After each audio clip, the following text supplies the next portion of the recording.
पाणी शुद्धीकरण करून पाणी पाजलेलं आहे, गावात फवारणी केला गेलेला आहे आणि शासनाने पत्र काढलं होतं की प्रत्येक कर्मचाऱ्याला दरमहा 1000 रुपये प्रमाणे प्रोत्साहन भत्ता द्या. पण काही कर्मचाऱ्याला 1 महिन्याचा मिळालेला आहे. मग 1 महिन्याचा तरी कशाला दिलं? आम्हाला 24 महिन्याचा 24,000 रुपये ग्रामपंचायतीच्या 15व्या वित्त आयोगातून आणि 14व्या वित्त आयोगातून पाहिजे होतं. पण या प्रशासनाने कुठेही लक्ष घातलं नाही. चौथा महत्वाचा मुद्दा होता शेवटचा की ग्रामपंचायत कर्मचाऱ्यांच्या सेवा पुस्तिका ह्या अद्ययावत ठेवायच्या होत्या. सेवा पुस्तिका पहिल्या पानापासून तर शेवटच्या पानापर्यंत लिहायला पाहिजे होतं. ही कायद्याच्याच पुस्तकात हे सगळे जे मी बोलतोय कायद्याच्या पलीकडे बोलत नाही. तुम्हाला जिल्हा परिषदच्या तत्सम श्रेणीच्या कर्मचाऱ्याप्रमाणे रजा नियम लागू आहे. कलम 61 मध्ये लिहित आहे. किती लोकांना वाचलं? रजा नियम. तुमच्या ग्रामसेवकाला जेवढ्या सुट्ट्या मिळतात ना तेवढे सुट्ट्या तुम्हाला पाहिजेत. त्यामध्ये किरकोळ रजा तुम्हाला पाहिजेत, त्यामध्ये अर्जित रजा तुम्हाला पाहिजेत, मेडिकल लीव तुम्हाला मिळाला पाहिजे.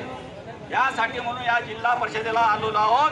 या जिल्हा परिषदेने ज्या 10% जी भरती केलेली आहे ती बोगस भरती केलेली आहे, त्याची सुद्धा फेर चौकशी व्हायला पाहिजे आणि तळागाळाच्या सर्व कर्मचाऱ्यांना सेवा ज्येष्ठतेचा क्रम न बदलता त्यांच्या नियुक्त्या द्यायला पाहिजे अशी विनंती घेऊन आम्ही या जिल्हा परिषदेला आलेलो आहोत. तद्वतच ज्या ग्रामपंचायती ऐकत नाही, ज्या ग्रामपंचायतीचे ग्रामसेवक आपल्याला त्रास देतात अशा ग्रामपंचायतीवरती फौजदारी गुन्हा दाखल करा असा शासनाचा पत्र आहे. शासनाच्या पत्रानुसार त्या ग्रामपंचायतीवर फौजदारी गुन्हा दाखल करावा अशी विनंती घेऊन या ठिकाणी आपण एवढे लोक आलेलो आहोत. मला या प्रशासनाला सांगायचं आहे, या पोलीस प्रशासनाला सुद्धा विनंती आहे, आम्हाला या अर्ध्या तासात जिल्हा प्रशासनाने आमच्या शिष्टमंडळास बोलवून आमचे प्रश्न सोडवणार नाही तर आम्ही अर्ध्या तासाच्या नंतर यांच्या कॅबिन मध्ये सर्व कर्मचारी जाणार आहोत आणि तिथं ठिय्या मांडून बसणार आहोत. सर्वांना सहकार्य सर्वांनी सहकार्य करायचं आहे आणि या आंदोलनात मी स्वतः समोर राहणार आहे. तुम्ही सगळ्यांनी सहकार्य करायचं आहे. आपण फक्त अर्धा तास, मी मग 1 तास म्हटलो होतो, अर्धा तास संपला, आता अर्धा तास उरलेला आहे. या अर्धा तासात या जिल्हा प्रशासनाने निर्णय घ्यावा आणि आम्हाला आमच्या जेवढ्या मागण्या आहेत 8-9 मागण्या, त्या मागण्या नव्याने येईना काहीच करायचं नाहीये. त्या मागण्या एका लेटर हेड वरती त्यांच्या लेखी स्वरूपात द्यायचं आहे की ते 15 दिवसात आम्हाला निकाली लागले पाहिजेत, तरच आपण इथून ही जागा सोडणार आहोत, अन्यथा जागा सोडणार नाही.